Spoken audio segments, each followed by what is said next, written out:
All right. Welcome everyone. So it looks like Annie, Jadlyn, Clinton, Santos, and Colton. Hi. Are students in the class? Yep. Excellent. Okay. Well, I'm very happy to have the opportunity to talk with you all today. I am working with Lori and Katie on a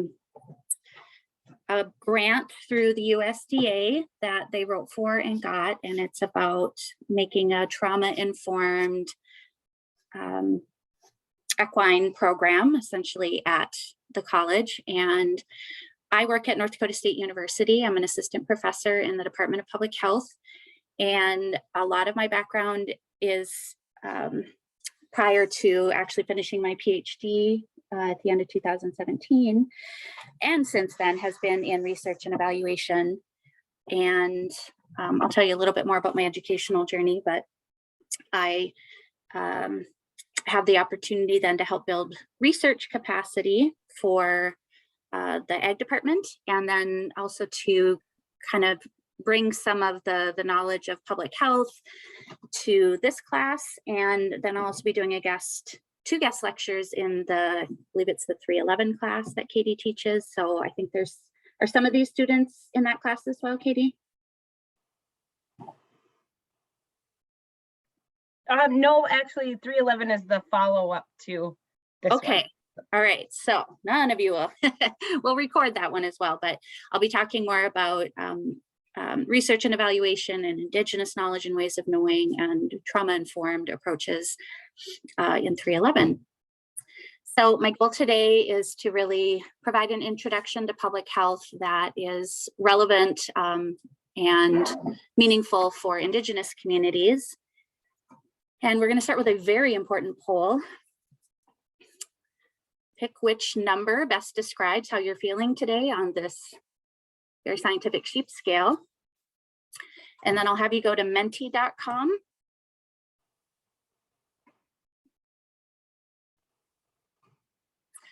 And when you go to menti.com, you're going to enter the code 91232609. So I'm going to show this screen again for just another minute while you decide what number best describes you. You're going to have to pick one, I'm pretty sure. And I need to pull up Mentimeter.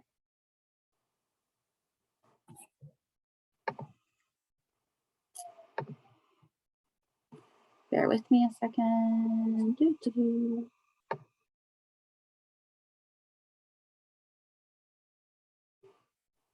What was the code again? I will absolutely give that to you. I was actually going to pop it into the chat here. So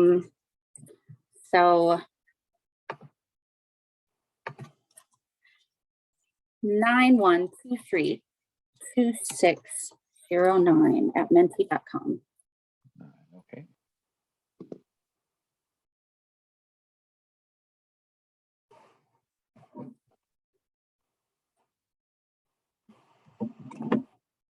And if you're needing a reminder, there's the scale. And we're going to be using menti.com a couple of different times through the class. So this is a easy introduction. Goodness gracious.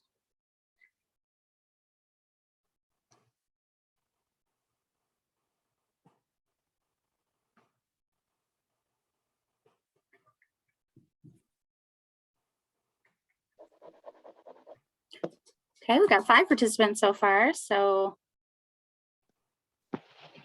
again, the website, menti.com. And you use the code 91232609.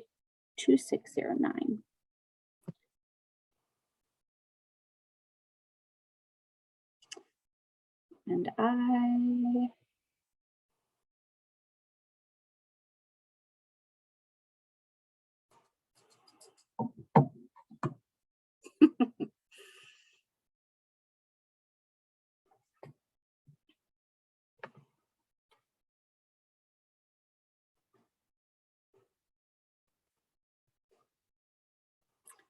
two more gonna weigh in. Just want to make sure everybody knows how to use Menti. So we're kind of all over the place right now. A couple of option 2s, looking pretty happy. I put myself in the option 3 category. I have to say, little hectic today. A couple of heads in the bucket, maybe a little sleepy, little peace sheep there, a little shy, and quite bouncy. So, all right, excellent. Thanks, everybody. So I mentioned I was just going to talk about my educational journey so far, and I kind of put in some life milestones there as well. But just to give you a little background about where my perspective comes from. So I'm a Head Start alumna. I loved being in Head Start from an early age, ignited quite the love of learning. When I went into college, I started in engineering because I really loved math, but I ended up in fields that were a lot more about people and contemporary issues, I guess, and did my master's in sociology. When I switched to anthropology is when I met my now husband. And for some reason, I waited until I started my PhD program in human development to start having kids. So, you know, it is what it is. So this is my first son, Connor. He came early and he spent a month in the NICU. He's doing great. In fact, there must be another picture. There we go. And then at the end of 2017, I graduated with my PhD in human development, which I really took a life course perspective. And I have been in public health now for about 9 years. And prior to being in the Department of Public Health, I was in the Center for Social Research at NDSU. And over time, more and more of the projects that I became involved with as we were kind of meeting the needs of various entities across the state, more and more projects that were health oriented, health focused, even more on maternal and child health. So that's really the direction that I ended up going with my education. So let me see if I can minimize this a little bit. There we go. All right, so I'll talk a little bit more about what I mean by life course in a couple of slides, but I'd like us to go back to Menti, and I want you to think about 2 to 3 words that you think of when you hear public health, and you can enter as many words as you want. This is going to make a word cloud. So what you want is, you know, very short phrases or, you know, just individual words. And it's going to be the same code. So at menti.com. Oh, and here's the link I can copy as well and put in chat, but hopefully all of you are there already. So what are 2 to 3 words that you think of when you hear public health?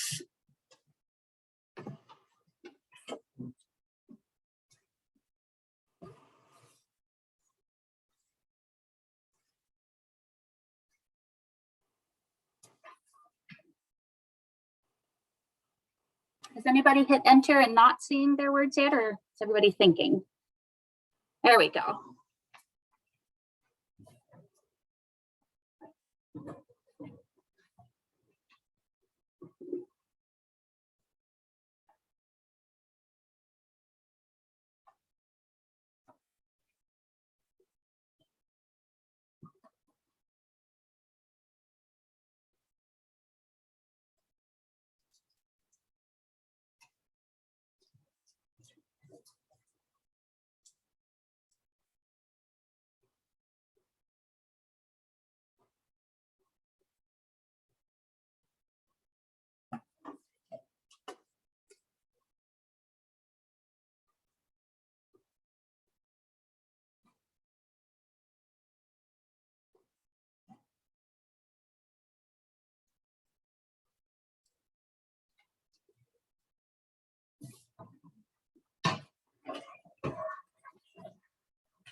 Excellent.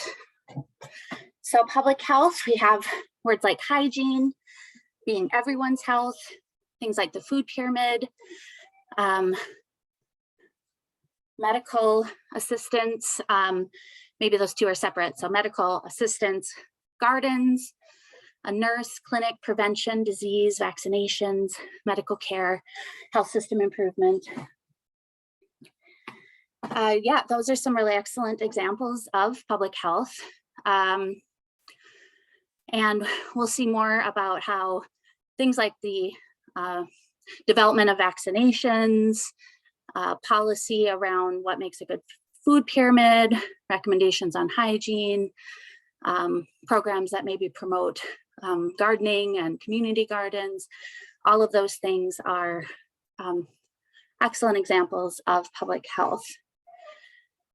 Hard to know what word, prevention, that's a great word for public health. And then there's definitely an intersection between the medical system and public health. And those two things typically work hand in hand. On the individual sort of clinician side, a person might be working on, a doctor or nurse practitioner might be working on an individual person's health, but then you have like public health nurses who are going to be working on, say, vaccination campaigns and things that are more on a population level focus. So thank you for those examples. The mission of public health, here's an example from the Institute of Medicine: fulfilling society's interest in assuring conditions in which people can be healthy. The World Health Organization says that public health is aiming to provide maximum benefit for the largest number of people.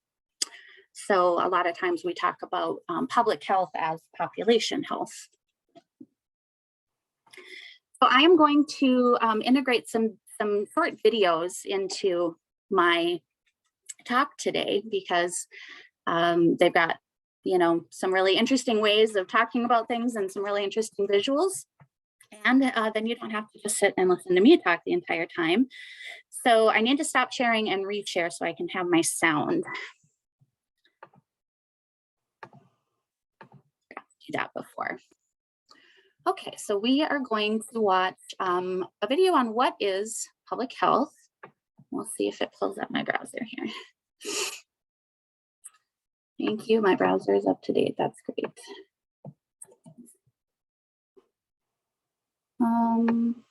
Just a moment.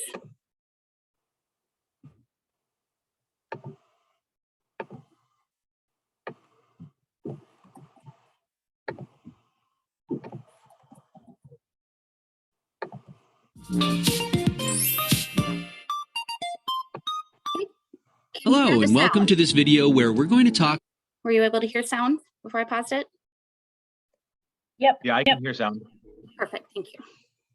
About public health. Public health has made a significant impact on the health of populations, making people healthy and saving lives.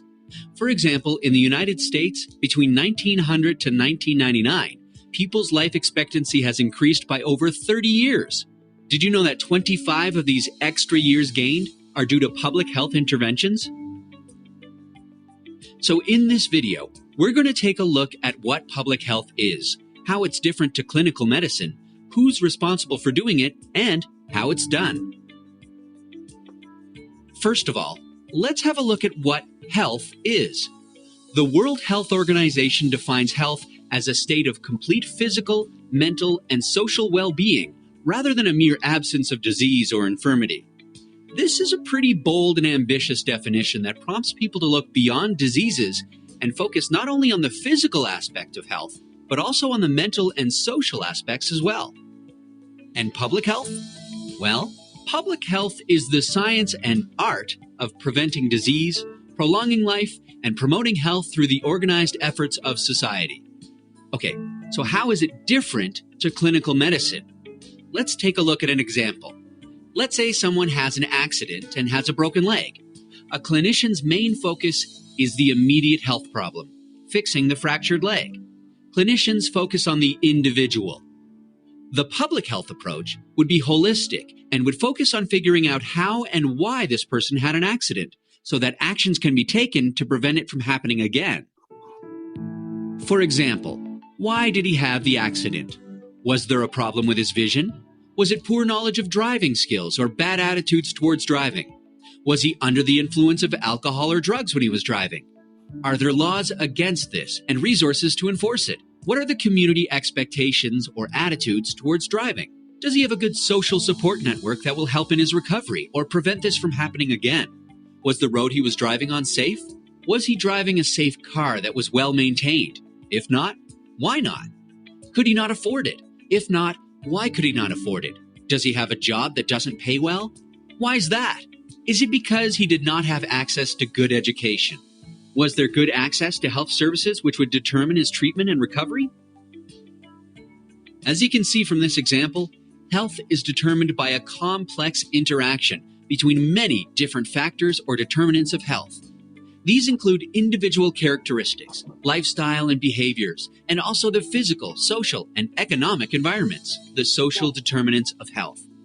In order to make a difference in health, there's action needed across all the different determinants. Public health focuses on these upstream factors to make changes that can benefit the health of the population as a whole. This seems like a very broad and complex task, doesn't it? So, who's responsible for public health?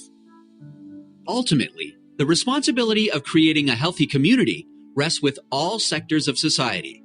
Health departments do have a central role in public health. However, improving the health of a population requires the coordinated efforts of a broad range of stakeholders. This includes other areas of government, the private sector, non-governmental organizations, international organizations, and communities, to name a few, all united with a shared goal of improving the health of the public. Now let's have a look at how public health works. The World Federation of Public Health Associations has developed a useful framework to understand how public health is delivered. There are 3 core service areas of public health and a group of enablers that ensure that these services can occur effectively and efficiently. The 3 core areas of public health are protection, promotion, and prevention. Protection is about protecting the health of the population. This includes the control of infectious diseases, managing environmental hazards, ensuring a healthy workplace, and managing health emergencies. Promotion is about improving the health of the population. It covers a broad range of activities that not only focuses on the individual, like promoting health behaviors over a life course, it also focuses on improving the social determinants of health. Prevention is about preventing health issues before they occur. It includes activities such as vaccination and screening. To enable these core areas to function, there needs to be good governance, advocacy to influence and obtain support and commitment for actions that support a health goal, capacity, having an adequate, well-trained and supported public health workforce, and having accurate, timely information to support health actions such as relevant research, surveillance, monitoring, and evaluation. So that's a quick introduction to the fascinating field of public health. We've had a look at what it is, how it's different to clinical medicine, who's responsible for doing it, and how it's done.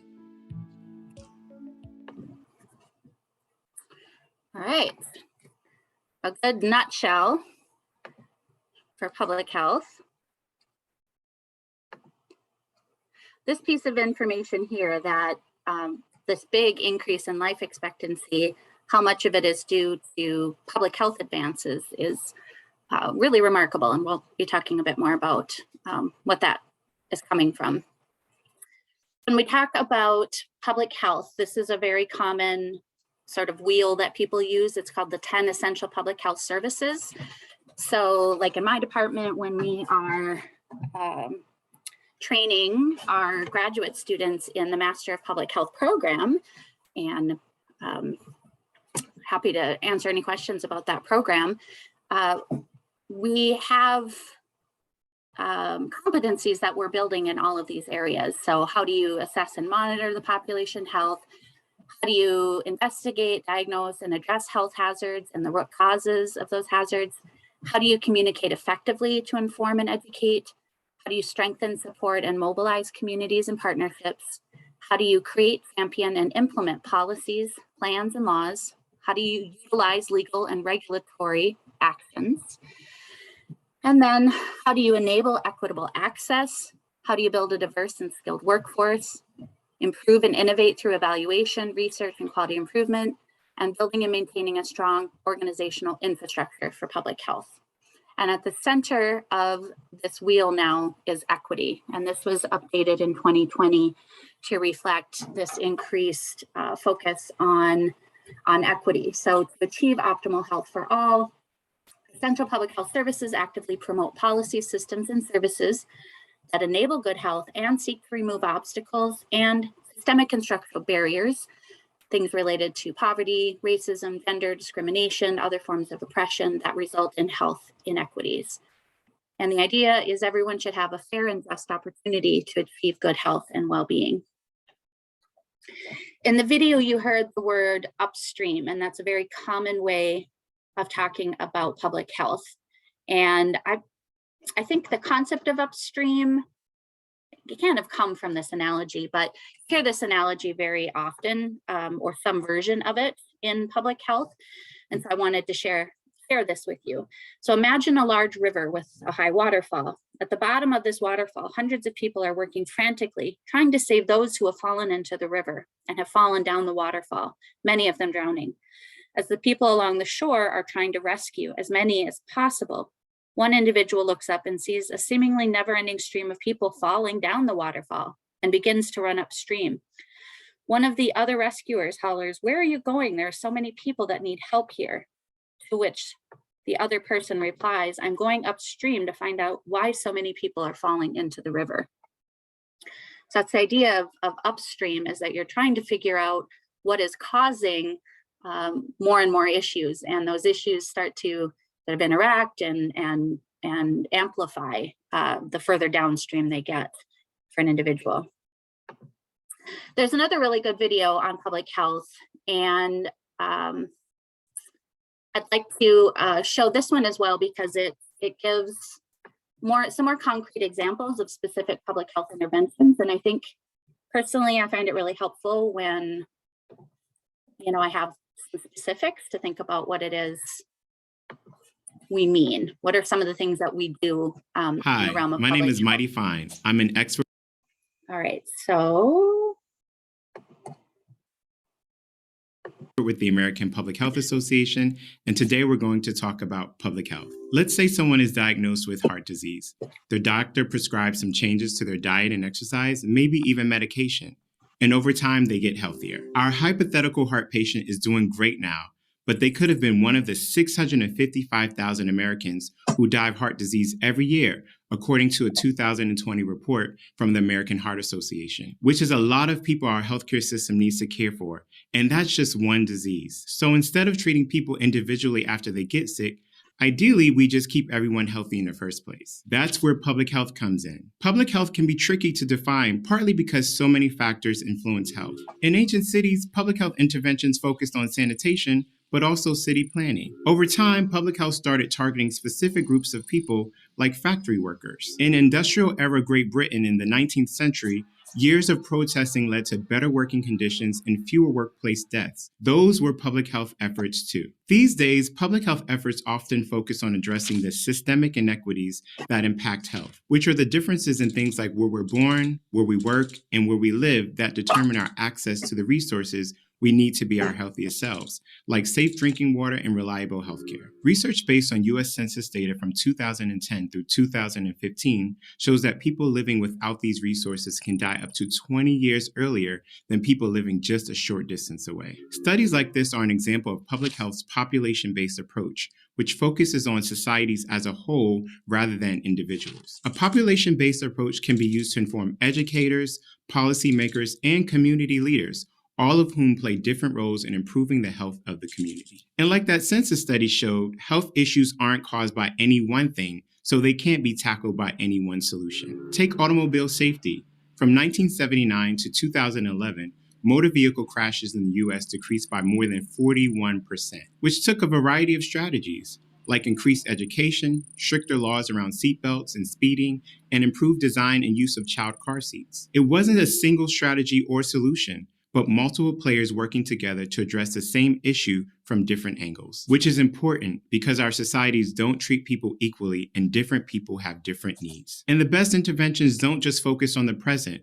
Public health experts call this an upstream focus. Instead of just focusing on the issue and the problems it causes downstream, we look back upstream at the causes of potential health issues and how to prevent them. Like tobacco use.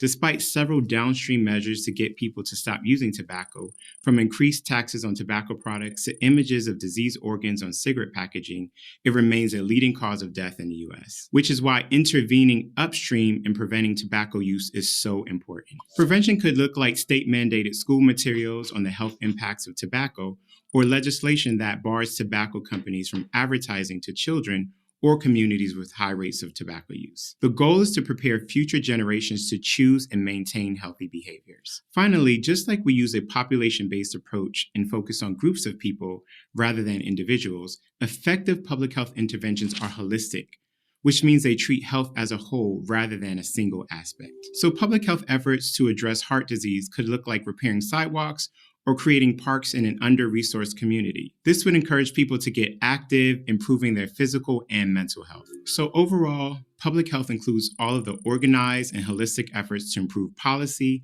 education, and access to make the healthiest choice the easiest choice for everyone. If you want to learn more about public health services, check out the Center for Disease Control's 10 Essential Public Health Services Guidelines or the APHA website. Thanks for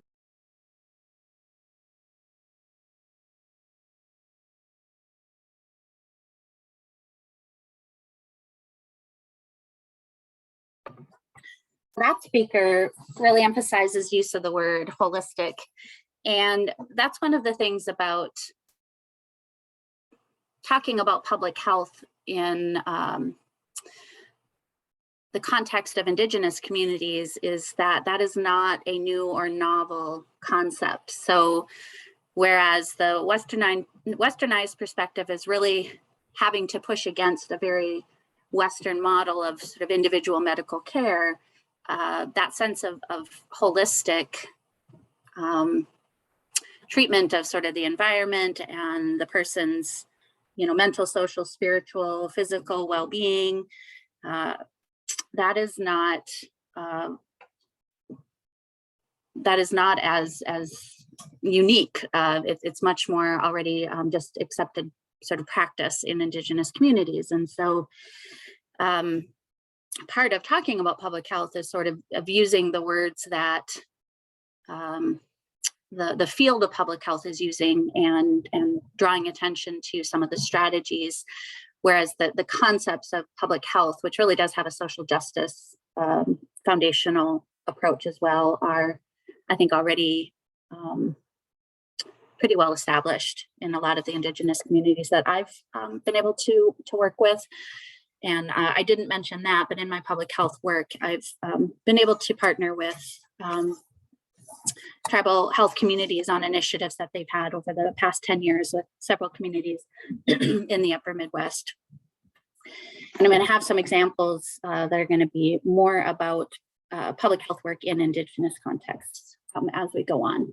So this is some really core concepts to public health, and it's the prevention model, and they talk about primary, secondary, and tertiary prevention. And when you're at the tertiary prevention level, that means you're not really preventing anything. You're preventing death, hopefully. At the secondary level, somebody probably already has the thing you were, ideally preventing, and now you're just sort of trying to make their experience better, have better outcomes, or potentially heal.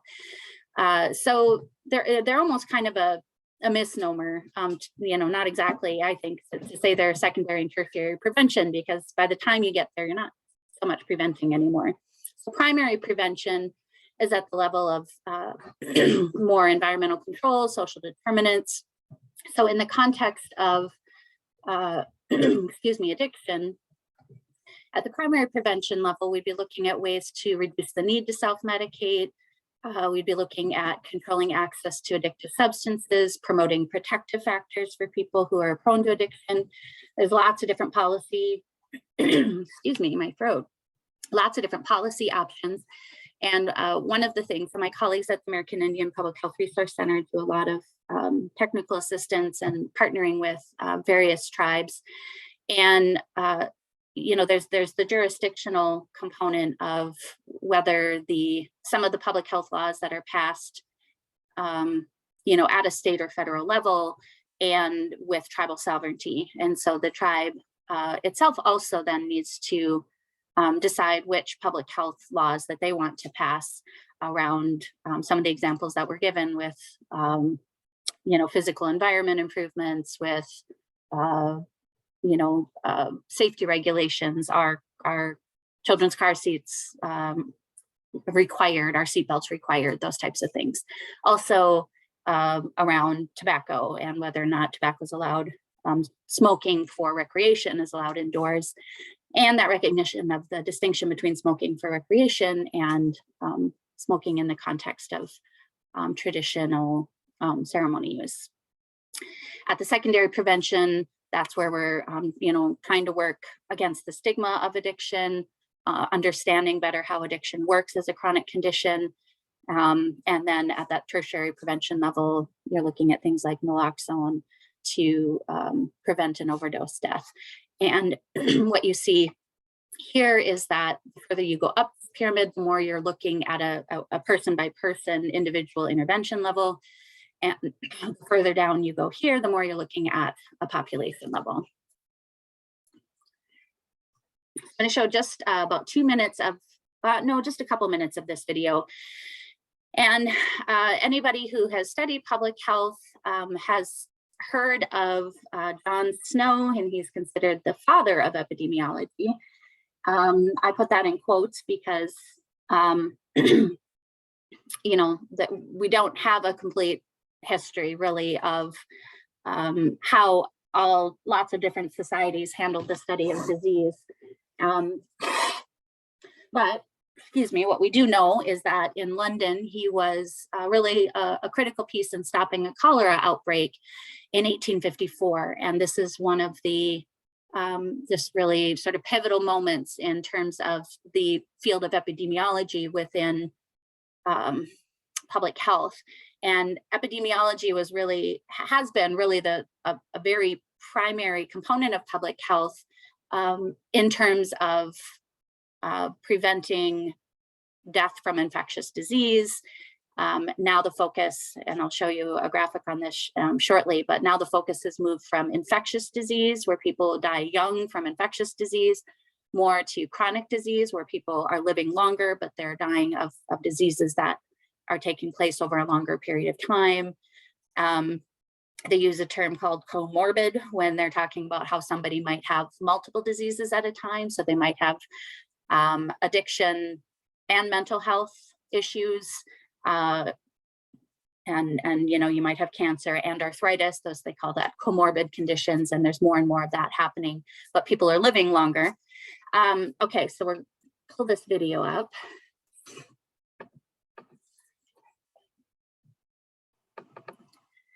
And I don't need to show you the first some minutes because he is just describing why cholera is a horrible way to die.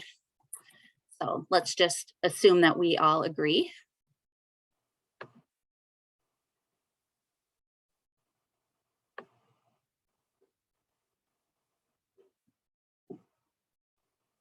All right, so right about here. The central protagonist, really there are two protagonists in terms of people.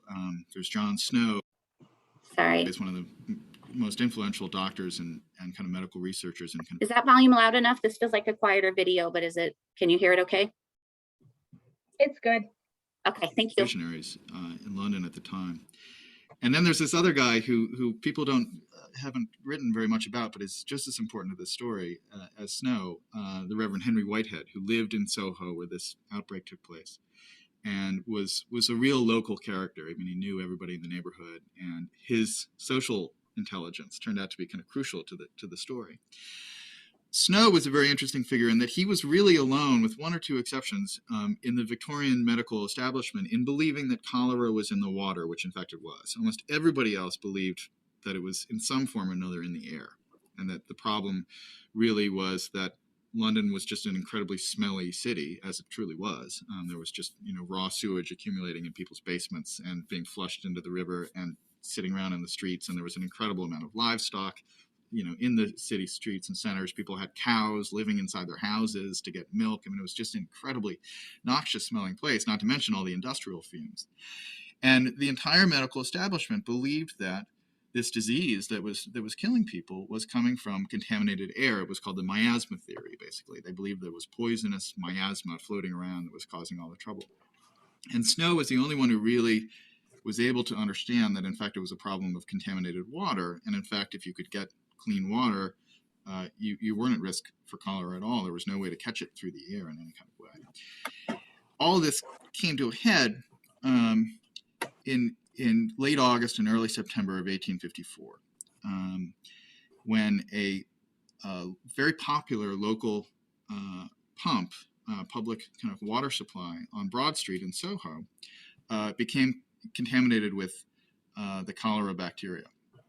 And in one sense, the fact that the pump was as popular as it was instrumental in how devastating this outbreak was, because there were a number of other pumps that were around that weren't kind of as well respected for the cleanliness of their water or the good taste of their water. And the Broad Street pump was very popular. And so when it got contaminated, the bacterium just swept through the entire neighborhood. And you had this really extraordinary period of about 4 or 5 days when 10% of the Broad Street area died. Snow very quickly suspected, as he started to kind of investigate this, that the pump was maybe at play in this outbreak because of his existing theory about cholera being in the water. And what he did, and what Whitehead eventually helped him do, is to go around and track down all these people and figure out basically that this is where the cholera was coming from. And he eventually created this map, which is where the title of the book comes from, that showed, in a sense, all the deaths in this neighborhood radiating out from this single point on the map where this infected pump was. And so at this moment of great terror and death and destruction, a new kind of clarity emerges, in a sense, and an ability to see this bacteria that was literally too small to see given the technology of the time. Nobody had actually, kind of identified it. Snow, through his whole life, never actually managed to see the Vibrio cholera itself, but he could see it in the pattern of kind of lives and deaths that emanated out of this pump. And in seeing that, he slowly was able to persuade the medical establishment that they needed to deal with the water and not the smell. And that, in a way, was one of the key turning points in creating the safe and sustainable cities that more than 50% of us live in today.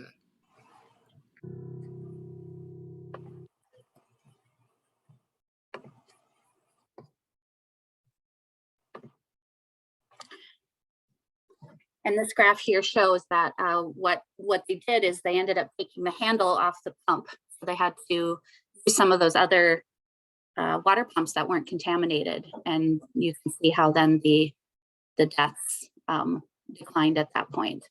So the CDC put out what they call the 10 Great Public Health Achievements, specifically impacting the US in the 20th century.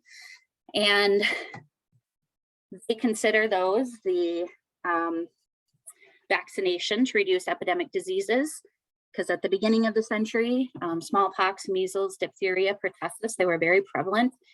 And since there were very few effective measures available, the deaths were very high. So the development and promotion of vaccinations against these preventable diseases really resulted in dramatic declines in people getting sick and people dying from those diseases. And I believe they've considered the disease smallpox eradicated. If you see me a little distracted here, I am fostering a 6-month-old puppy who has decided I am his person. And so trying to manage that puppy right now. So in fact, those vaccines have been so effective that in some cases, some people feel that the fact that the highest rates of well, there's very high rates of vaccine refusal among people who say, well, we've never seen the disease. And so there's concepts like herd immunity that all of us, I think, have come to get a much better grasp on through COVID-19. Not sure that if I'd said that term 2 years ago, people would have necessarily known what we were talking about. So, the mechanism is of being protecting ourselves, but also protecting those around us. So that's been a major public health achievement. Since 1925, there's been a 90% decrease in the annual death rate due to motor vehicle travel. And this is particularly impressive given the number of vehicles, drivers, and miles traveled.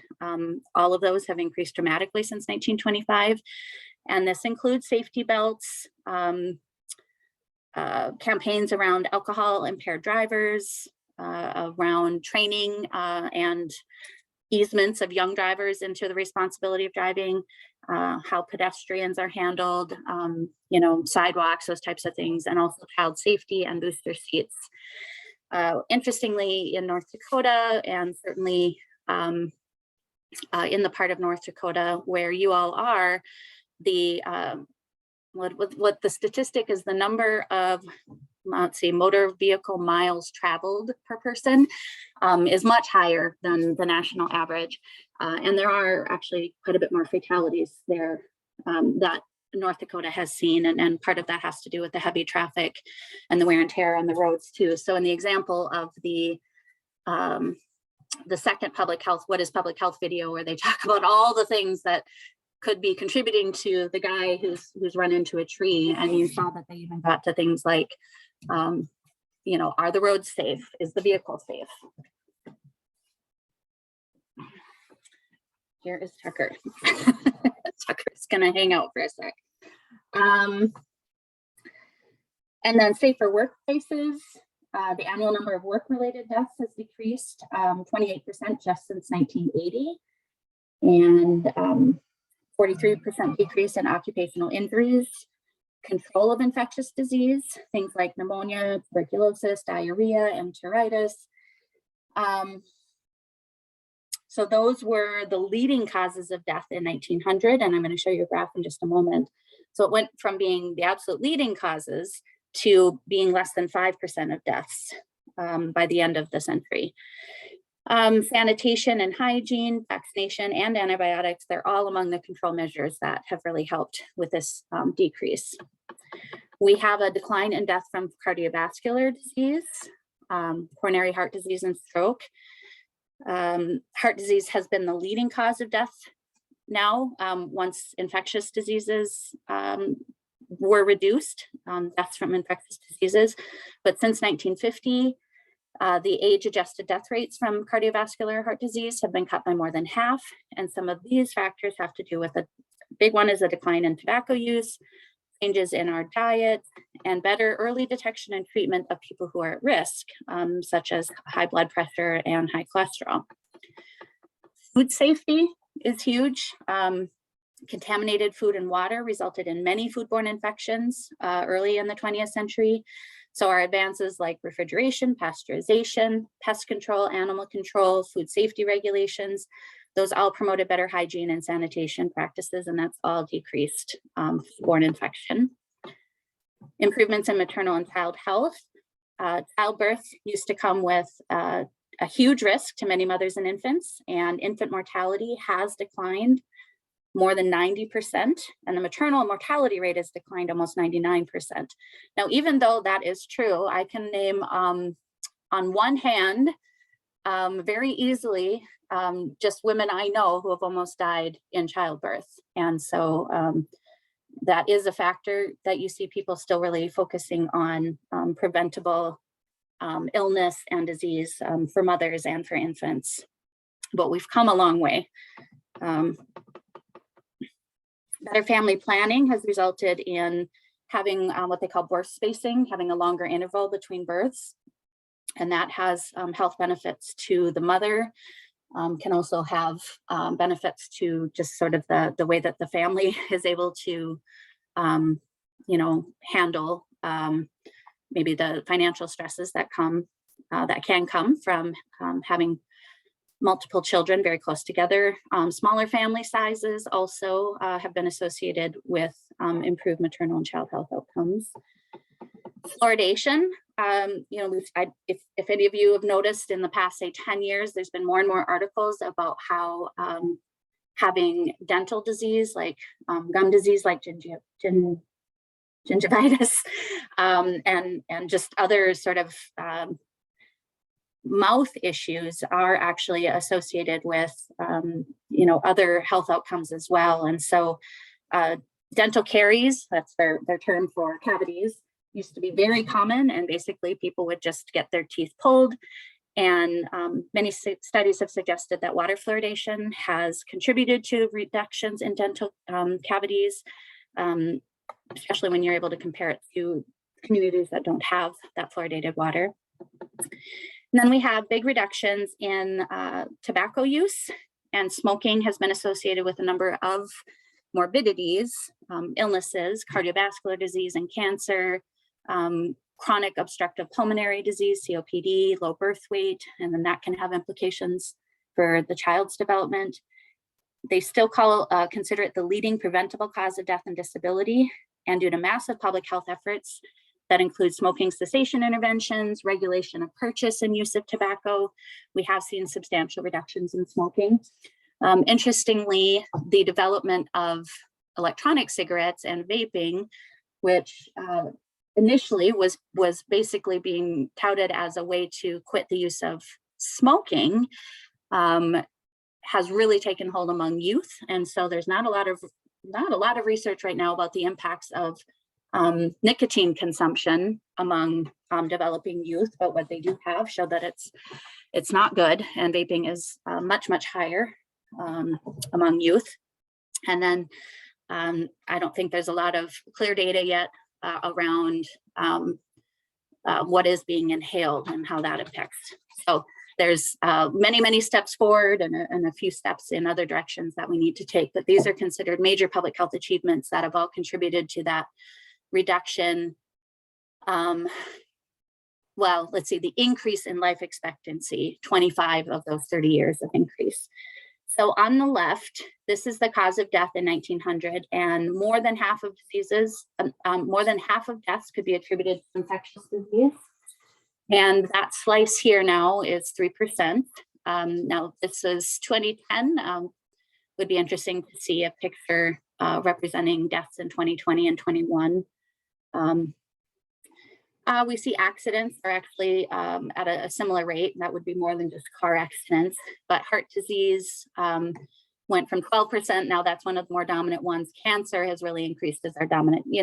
We will all die eventually. And so what we're dying of is changing. We're for the most part, living longer and dying of different things now that infectious disease is no longer our main thing. Now, one of the things that has been in the news a lot has been, apologize, what we call, some people have called deaths of despair. And the deaths of despair are what they're calling suicide, alcohol-related and drug-related deaths. And this is a trend showing crude rates are showing from 1900 to 2017. So the gray is basically if you add these three other things together, then that's where you end up. And so interestingly, this is where prohibition happened. Was not a popular policy, but alcohol-related deaths really, let's see, 1, 2, 3, 4, 5. They have not reached the rates of death per 100,000 that were experienced in the early parts of the century. So interesting that prohibition, when they passed the law, that we were not, people were not allowed to make or consume alcohol or sell alcohol. It did have an impact on deaths, but even when it was reinstated, it did not rebound. That's interesting. However, we've seen a tremendous increase in the rate of deaths due to other drugs, and that can include prescription opioids. And then the suicide rate, we're still not at the highest it was in the And it's interesting how data can help tell the story of a society over time too, because this would have been, 1929, and then into the early 30s, this would have been the Great Depression, and really, really stressful time for a lot of people in the United States. And so what has happened actually is a reduction, even before COVID, for the first time in many, many decades, the life expectancy, instead of constantly creeping up a little bit more, where life expectancy is the average age at which a child born today would be expected to live. And I should actually have those numbers for you, but I don't. They're also, we come up with one number, but it differs based on whether you're a man or a woman. And there's some really tremendous disparities based on race as well. But for the first time, that life expectancy has started to go the other way and decline. And that was initially due to deaths of despair. And then we're going to see that as well with the impact of COVID. So public health in the news, you finally see some of these drug companies being held accountable to what were very, from what I understand, very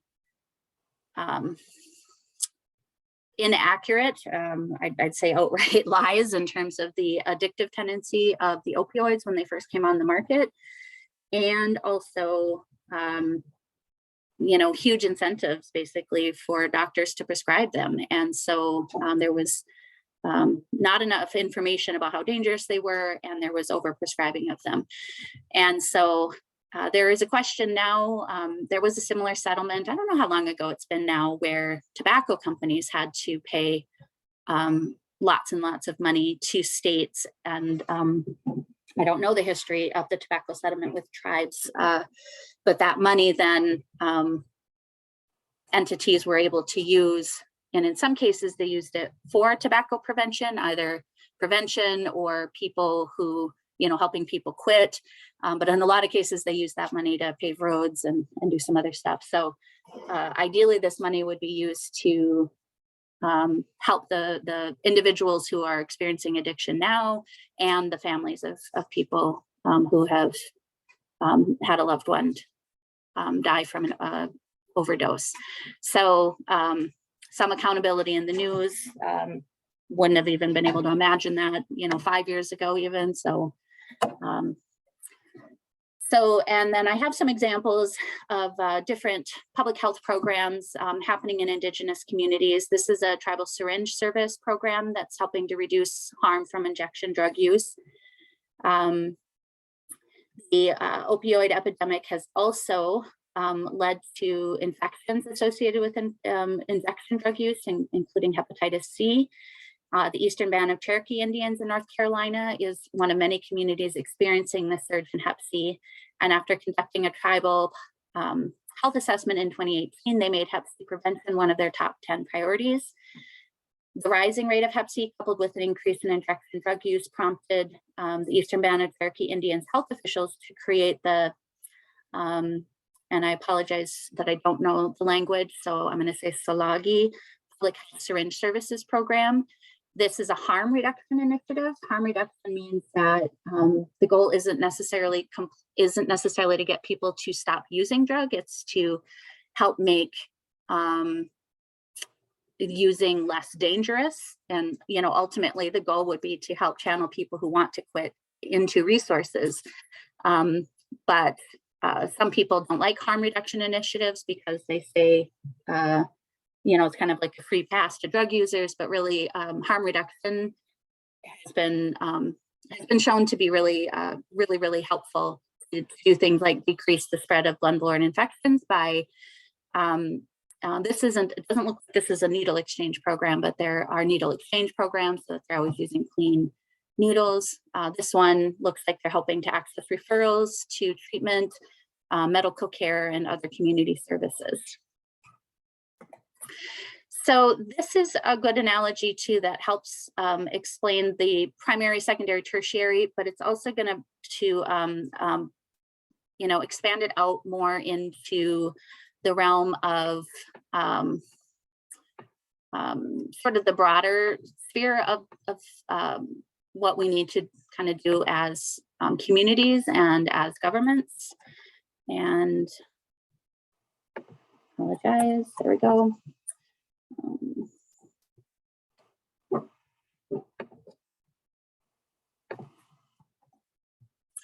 This is a very great speaker. I have some other speeches that she's done that I strongly would recommend. One is an allegory for racism that a lot of people find really, really powerful. So I'd be happy to share some of the other videos, or you can just look her up and look for some of the other videos that she's done.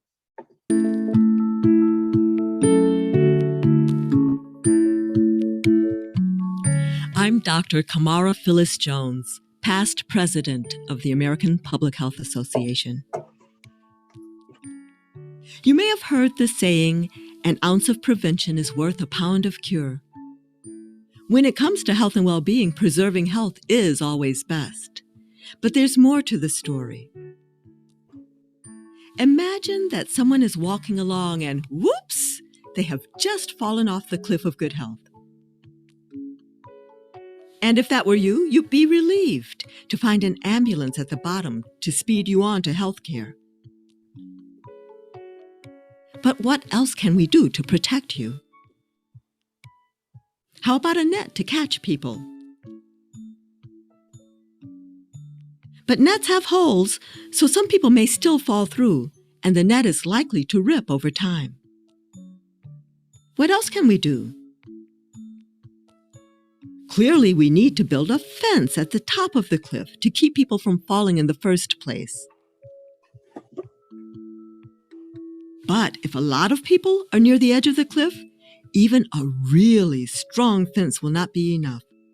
To keep everyone safe, we need to move all the people away from the edge of the cliff. We do that by addressing the drivers of poor health that go beyond our genes and beyond our personal behaviors. Things like low wages and under-resourced schools and unsafe housing. The environments in which we live, work, and play shape our health. These are the social determinants of health. These things can either propel people toward the cliff's edge or keep them at a safe distance from it. But this cliff analogy is incomplete. We need to also realize that the cliff is really three-dimensional. And then to notice that resources and people are not evenly distributed along this cliff. At some parts of the cliff, the ambulance at the bottom may have a flat tire. Or maybe there's no ambulance there at all. Maybe there's no net, nor fence. And usually, at those parts of the cliff, the people are being pushed closer to the edge. These are the differences that lead to health disparities in a population. Differences in the speed and quality of the ambulances represent differences in quality of care. Differences in the presence of ambulances, nets, or fences, these represent differences in access to care. And differences in the distance to the edge of the cliff represent differences in the opportunities and exposures and stressors that make some people and communities sicker than others. We need to ask a lot of questions. Why is the cliff three-dimensional? Why do some parts of the cliff lack ambulances or nets or fences? And why are some people being pushed closer to the edge? It's because our economic system fails to provide an even playing field. It's because racism, which is foundational to our nation's history, is still with us and continues to cause profound harm to us all. And because discrimination against people of color, women, immigrants, the LGBTQ community, poor people, and others holds back our nation's health and well-being. Everyone should have the opportunity to achieve good health. If we try to address the social determinants of health without tackling these bigger systems of structured inequity like racism and sexism, we risk moving some people away from the cliff's edge, but not others. We risk making health disparities worse. Experts at the Urban Institute are exploring how local, state, and national policies have gotten us to this point, and what policy solutions inside and outside the healthcare system can drive fundamental improvements in health and well-being for everyone. We can all play a role. We can support our kids' teachers. We can participate in neighborhood cleanups. We can volunteer with community organizations. And let's recognize and dismantle racism, sexism, and the other big systems that assign value and structure opportunity in ways that undermine some groups more than others, but hurt us all. Doing so will radically improve health and well-being for everyone by creating the conditions all of us need to have the best health possible.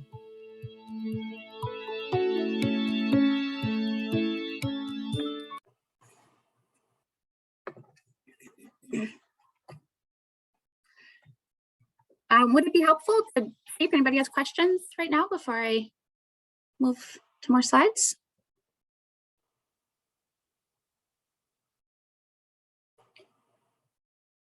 And Katie, can you remind me how long we're going? We were gonna go, well, the class goes until 2:50, but they do have an assignment for this. So if we, I don't know, 2:30 or whatever works best for you. Okay, I've got a lot of content. I will move a little faster through some of this. All right. How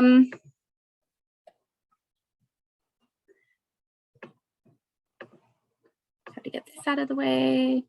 Okay, so talk about policy, and just wanted to give you examples of, ways that policy can, you can have tobacco laws, you can have laws that are aimed at helping reduce obesity. Gretchen Dobrovich in the American Indian Public Health Resource Center is kind of a policy guru, and she gives an example of policy versus politics to not necessarily get the two confused. So politics tend to be the opinions that someone has about what should be done by government. And here, tongue in cheek, is the University of Facebook School of Medicine. Everybody's got their opinions. Whereas policy is a course of action that is adopted or proposed by a government. So this is an example of a resolution in the 67th North Dakota Legislative Assembly that was about establishing a community health worker program, which would be terrific. I don't believe that passed, and it'll probably come up again in the 78th Legislative Assembly. And here, though, when we think about what we can do, we can put warning labels on tobacco, we can promote quitting, we can be working on treatment of heart disease, this is many different examples, vaccinations and cholesterol screening, we've got seatbelt laws, and we've got poverty reduction and education. And again, this is, as you go down, the greater the public health impact.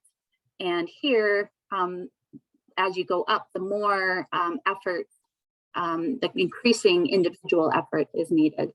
And so when you get to medical care and counseling and education, these are very intensive, individual focused efforts. And the public health impact is where the socioeconomic factors and where what they call policy systems and environmental changes that can make it easier to make healthy decisions by making sure that it's easier to be physically active, that it's safe, that there are actually healthy, high quality, affordable fruits and vegetables in a community so that people can be eating healthy. So I'd like to go back to menti.com and just have you take a couple of minutes to brainstorm. What do you see as some of the biggest issues that are negatively impacting the well-being of your community right now? And we're going to follow that up with good things that are happening. So first, what are some of the biggest issues negatively impacting the well-being of your community? And these will come up as individual, like little boxes. So you can kind of write a phrase or a whole paragraph if you want.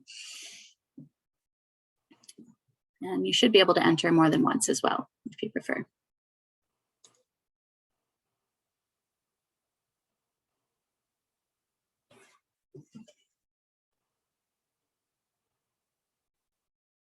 Vaping.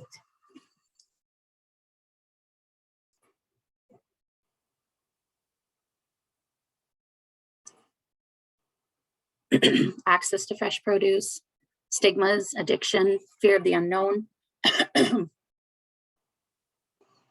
a food desert means that access to healthy, nutritious food is very difficult, drug use, lack of resources for the community, media.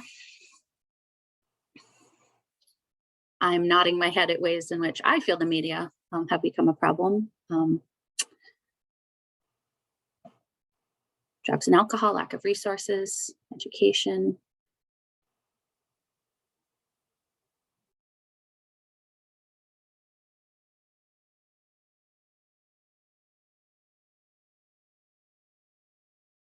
COVID-19.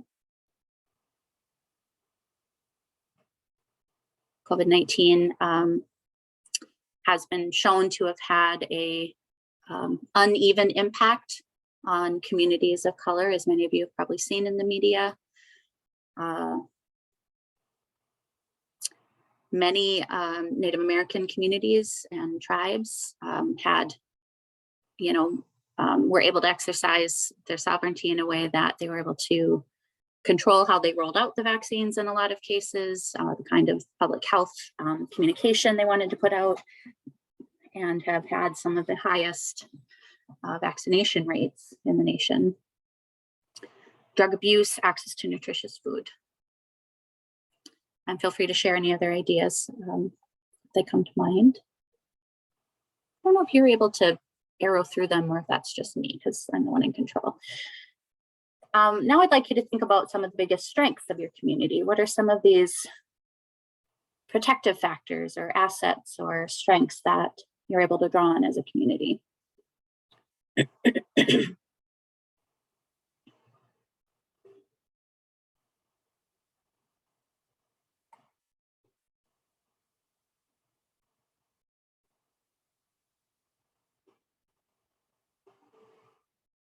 Coming together in time of need.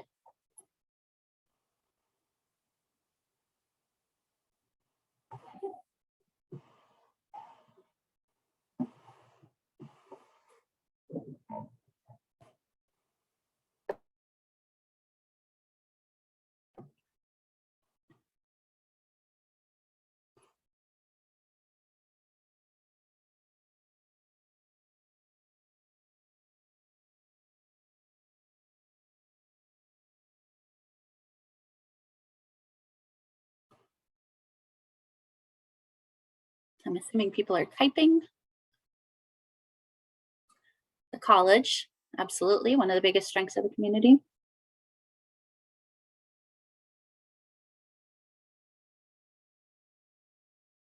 Isolation and not being overpopulated absolutely can be a strength.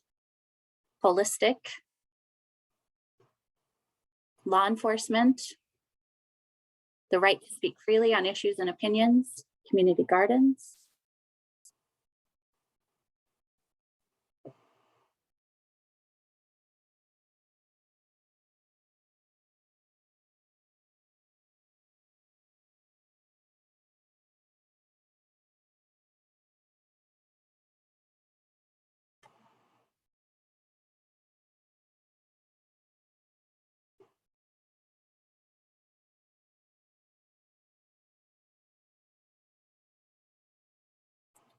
Let's give another few seconds for the last couple people if they're typing an answer.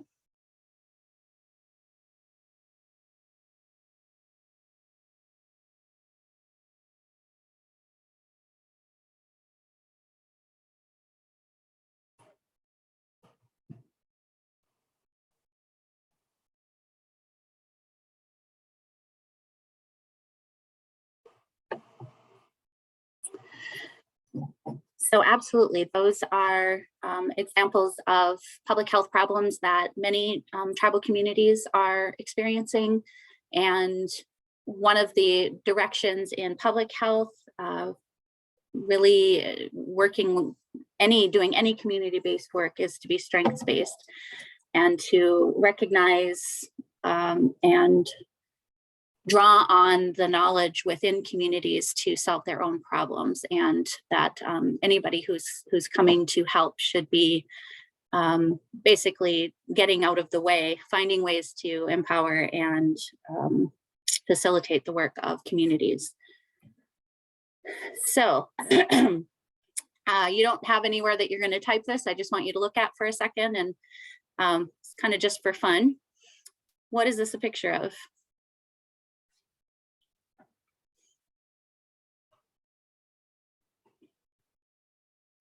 A map of the world according to Fish.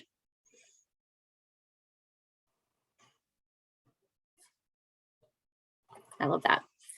So I'm going to orient you a little bit to my view of the world. When I teach many of my classes, I spend time talking about paradigms and worldviews and how important it is when you're working with communities to, there's a lot of debate in the public health world and in other places, like what is the right phrase or term? And there's a general consensus that cultural competency, we want to be more than just competent. We want to be culturally grounded, locally based, empowering, all those types of things. So as I mentioned, my perspective is very much a life course perspective. I do a lot of work around adverse childhood experiences and the impact of things like ACEs and community traumas and historical trauma on the life course of people and communities as a whole. And so you see those impacts at the maternal, child, and family level, and the goal is to, interesting. There are more things on this slide, but for some reason I bet they're white text. I bet that's why.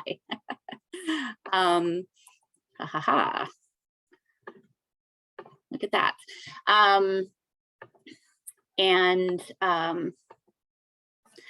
Looking at community health and well-being and trauma-informed approaches across that lifespan. And as somebody who studied gerontology, which is the study of aging, my focus is also very much on successful aging, and also helping people recognize, a lot of people think that our development, is kind of like you reach the peak and then you just go downhill from there. And as Indigenous communities know inherently, the value of elders is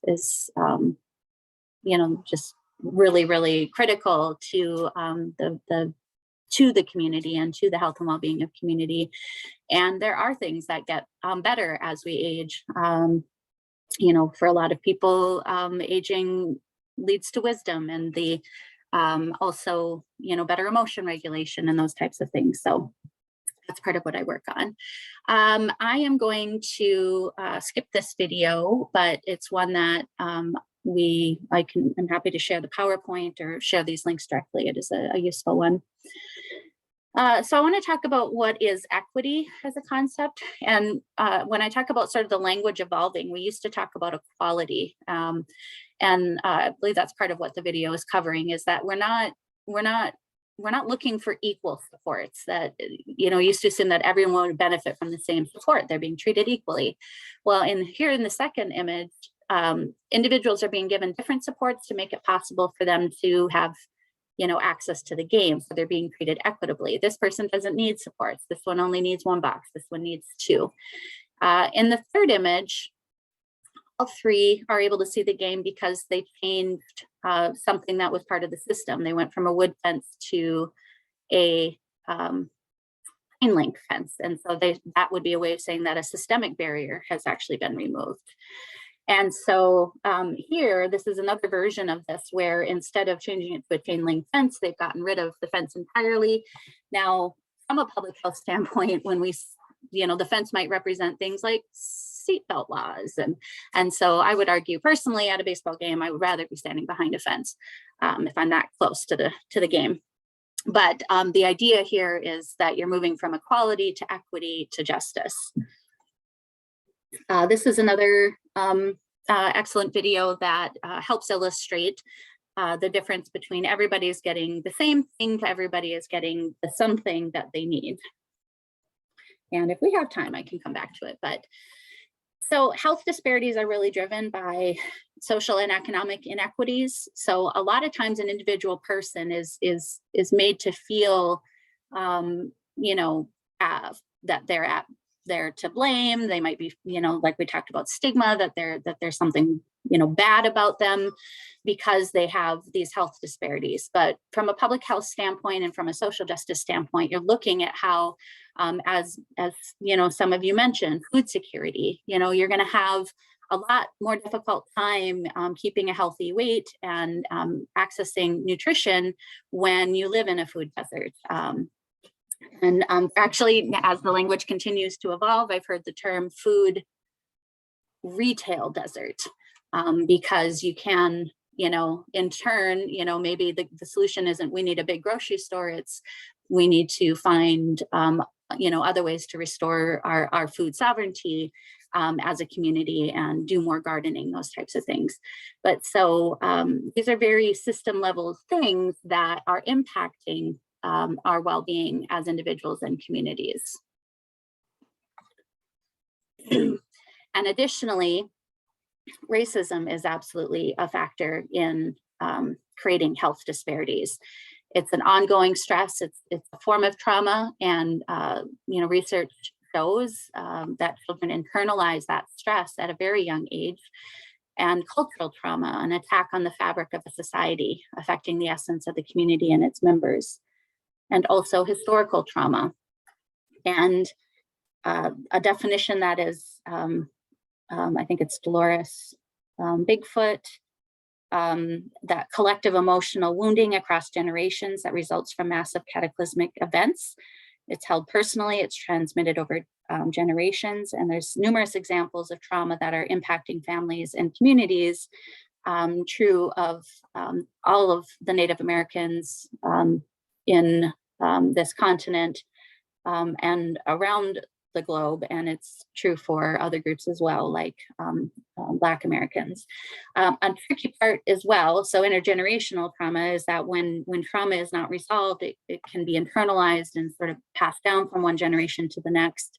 And another factor is that the word historical doesn't really capture it, because when the trauma hasn't been resolved, you know, it's not still something in the past, it's something that's still affecting us today. So people are still experiencing, communities are still experiencing that trauma. So the word history can be sort of misleading that way. So what we're really looking to do in public health is promote healthy individuals within the context of healthy communities. And this is in keeping with when I said some of these really helpful allegories that Dr. Jones has. She talks about flowers and planting. When a flower doesn't bloom, you fix the environment it grows in, not the flower. You're not going to blame the flower. And you're not going to be able to fix it by fixing, you know, focusing on the flower. So achieving health equity, health disparities are eliminated when health equity is achieved. Health equity is achieved when every person has the opportunity to attain their full potential health. No one is disadvantaged from achieving this potential because of their social position or other socially determined circumstances. And health inequities are reflected in differences of length of life, quality of life, disease rates, disability rates, severity of disease, access to treatment. And to achieve health equity, we need to value all individuals and populations, recognize and rectify historical injustices, and provide resources according to need. And now I have some concepts specifically from the perspective of Indigenous public health that I'd like to share. So this is a First Nations of Canada perspective on decolonizing Indigenous public health. And this was published in the context of COVID-19. And some of their key points are that social equity, including adequate housing, water, food, and income, are necessary to enable people and communities to employ public health measures during a pandemic. Public health approaches must be implemented with awareness of how colonization has affected healthcare experiences and public health practices for Indigenous peoples. And Indigenous self-determination, leadership, and knowledge have been successful in protecting Indigenous communities. So in Canada, they have, at least at the time of this publishing, had lower rates of the COVID-19 infection And so those principles of self-determination, leadership, and knowledge should all be at the forefront. And here's an example of I think, a really beautiful framework that's talking, using the medicine wheel concept, but at the very least illustrating the holistic nature of factors that relate to the body, that relate to the spirit, the heart, and the mind, and really draws on the knowledge of First Nations elders and knowledge keepers. And this is a different publication that's showing a First Nations perspective of health and wellness. And a lot of Western images tend to be linear, sequential, and when Indigenous knowledge is being given, not just being given, but when Indigenous knowledge has the center that it should have for Indigenous communities, these images are much more often circular. And so here we have, this is called sometimes this is about the only time you see a circular image in, at least traditionally in Western theories, and it's the socio-ecological model. So you as a human being are centered in the middle of, your family, your community, your society. Here, those layers are, the human, your individual wellness, values of wisdom, responsibility, relationship, and respect, family, community, nations, and land, and environmental, cultural, economic, and social factors. And then in this model, that is centered within a model for an ecosystem of health and wellness, where the vision is healthy, self-determining, and vibrant. This would be British Columbia, First Nations, children, families, and communities. And so just another really good visual illustration of public health coming from the Indigenous perspective. This is coming from an urban perspective, and here they're saying what is required is a home for everyone, feeding ourselves well, cultivating connections, healthy human services, active living and getting outside, being able to get around, environments to thrive in, collaborative leadership, expressing ourselves, lifelong learning, making ends meet, and working well, being and feeling safe and included, and a good start. I should have started there. So we have healthy people, healthy environments, healthy communities. And so this is a healthy city strategy with an Indigenous lens based on the medicine wheel. This is a video in which Chairman Fox and Dr. Baker talk about the importance of the river and sort of the wound that has been created because of what was the atrocities that have happened on the part of the federal government, for sure. And so talking about that connection to the land and place. And this is a document from the Tribal Public and Environmental Health Think Tank, where they talk about, through education of decision makers and strategic partners, to promote policies that advance tribal, public, and environmental health, tribal communities will have a healthier future and preserve their cultural traditions and practices for generations to come. And here, again, they talk about those, what they call those social determinants of health, that if you're going to be trying to talk about health, you need to acknowledge that there's unsafe and inadequate housing, that there are barriers to educational achievement, that there's persistent generational poverty, deeply rooted historical trauma, and societal and institutional racism and discrimination. And that to advance health for Indigenous peoples requires a holistic strategy that's going to address the environmental factors as well as the social and cultural determinants of health. And here they're reiterating the importance, the unique history of forced relocation, intolerance of cultural norms and practices, and discriminatory federal policies enacted over several generations that have resulted in historical trauma, adverse childhood experiences, distrust, and societal alienation. And then they talk about what they identify as 6 public and environmental health priorities that they would want to continue to bring visibility to, and their food sovereignty and access is very high: infrastructure and systems development, climate and health, resource extraction, clean air, and clean water. I wanted to just make a quick note about the concept of evidence-based programming. And evidence-based programming is a very popular an important topic. For example, when federal funders are looking to determine who they want to fund amongst applications, they're going to favor the ones that are using evidence-based practices. And the concept behind evidence-based practice is certainly good. It's saying that you have taken some systematic measures to determine whether this implementation project or program that you have really is having a positive impact.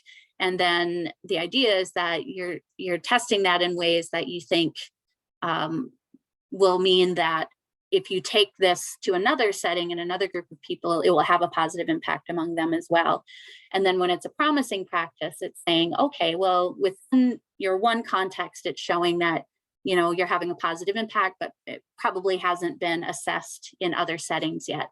The problem with evidence-based programming is that the evidence base is very rarely with Indigenous people. And the idea of being able to generalize even from one Indigenous community to another really is not appropriate in Indigenous communities because of the incredible diversity. It's not a one size fits all. And so this is an example of an article that's talking about colonizing the evidence-based practice system.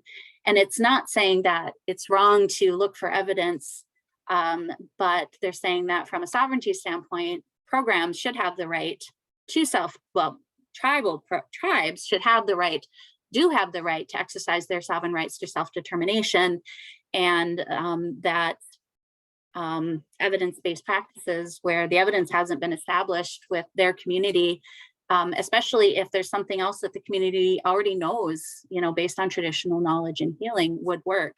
And so also to legitimize traditional healing practices as valid and standalone, and that they should be funding community-based, culturally specific systems of care. And so, in the work that's being done around the equine therapy, that is based on traditional knowledge about the importance of that relationship between a person and a horse, and how healing that can be. And that's part of a much broader picture as well of culture. And there is interest in making this an evidence-based program that that then others would be able to say, easier access to getting funding to do that, for example. And so there's value in definitely saying, we've studied this. This is how the impacts that we see it having. But on the other hand, it shouldn't stop a community from doing work that they know is rooted in the traditional values and knowledge of the community. Just wanted to give you a few more examples. Here's work by the American Indian Cancer Foundation. They're talking about much higher rates of cancer. And, here they're talking about, wouldn't it be great if all Indian children had as much access to fresh food as they do to cigarettes? And, where are the ads for our Indigenous foods and the foods that will heal us? And so you can read more about this is some examples of, really good work happening with different tribal programs, but this is an example of one. Here is the Swinomish doing assessing climate change, and specifically in the context of the impact on their first foods and their traditional foods. Here's a community health aid program that Alaska has developed that is not perfect. I actually have a guest speaker in my class next week who is very familiar with the Alaskan health system, and a lot of people look to the Alaskan health system as an example of what could be done sort of in the lower 48. But, she's like, well, there are still issues, but it's a really great program. And the community health aid has really allowed for access to primary dental and behavioral health care in the many places in Alaska that are only accessible by airplane. and has really contributed to positive outcomes for those communities. Here's an example of a response to the hantavirus in New Mexico in the mid-90s, early 90s. And then here's a video that is really kind of near to my heart. I do a lot of work in the maternal and child sphere around home visiting. And so this is one of the partners who do tribal home visiting, and they use the nurse family partnership evidence-based model, again, in quotes. And then just a few thoughts on some of the focus of public health, which I think all science really should be learning from. And I know public health isn't doing it perfectly yet, but there really is a focus on how do you communicate health information in a way that's accessible. And it should be accessible to the general public. It shouldn't be too complex. And one way to do that is shorter sentences. Here are just two examples in these resources from the CDC about how you can make kind of the way that researchers and scientists might write more naturally to something that is going to be better understood. So you can lower your chances of getting cancer by keeping a healthy weight, not using tobacco or drinking too much alcohol, and protecting your skin from too much sun, versus you can reduce your risk in a variety of ways, including so this is just a much more direct and easily understood way. And this is another example as well. And then a big part of what I help my students with is figuring out how to communicate data in a way that's going to help tell a story. So there's resources out there that help you. So it's like if you want to talk about one part within a whole, if you want to talk about how two numbers are similar or not similar to each other, what are the results of the survey, how have things changed over time. So a way to think through what are the best graphs to help tell that particular story. And then this same resource from Stephanie Evergreen gives an example of, not the world's best graphic versus this graphic, which is really helping, so the title actually is giving you information. There's a subtitle that's kind of also helping you to interpret it. They're using some color to help you, so here the breakfast preferences focus on protein are here, that you have 1 in 10 who are not consuming adequate energy because they've skipped breakfast. So it's a lot easier. You're really helping the person understand what's important about that. So I'd like to just take another quick second back on Menti before I conclude. And I'd like you to think about if you've had any aha moments or something that you might kind of find yourself thinking or talking about more from this guest lecture. Just curious kind of what's landed with you and what you're thinking about after the material that I've covered.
And my last slide is just my email address and a picture of my 2 munchkins. So this is really the end, and we've got about 10 minutes left, Katie. I look forward to holistic, identifies the whys behind health issues, absolutely.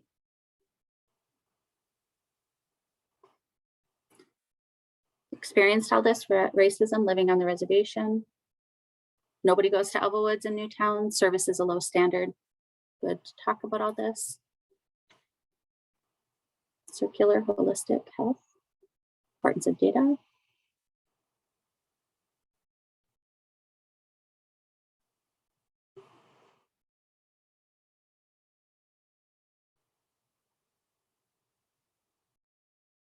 Pros and cons of evidence-based practices. Absolutely.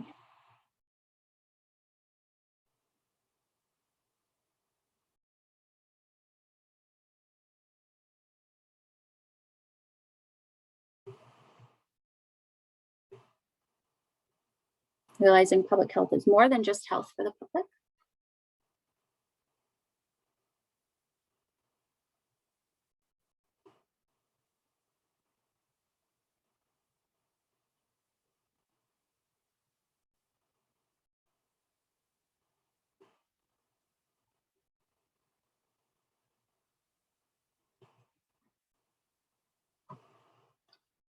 Breaking down systemic barriers and the how behind this. Policy is one of our most powerful tools. And it's something a lot of us are kind of nervous about. So we're going to make it work for us.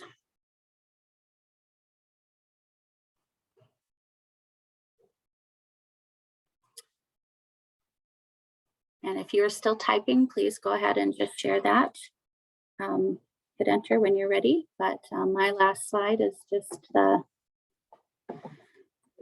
conclusion. So I want to thank you for the opportunity to come talk. And I know that some people will be watching this later, and they actually should be able to go and add their responses into menti.com. I don't know whether they're going to be able to see all the answers, but I would be able to share final screenshots of answers when if people go in and add more answers. So, all right.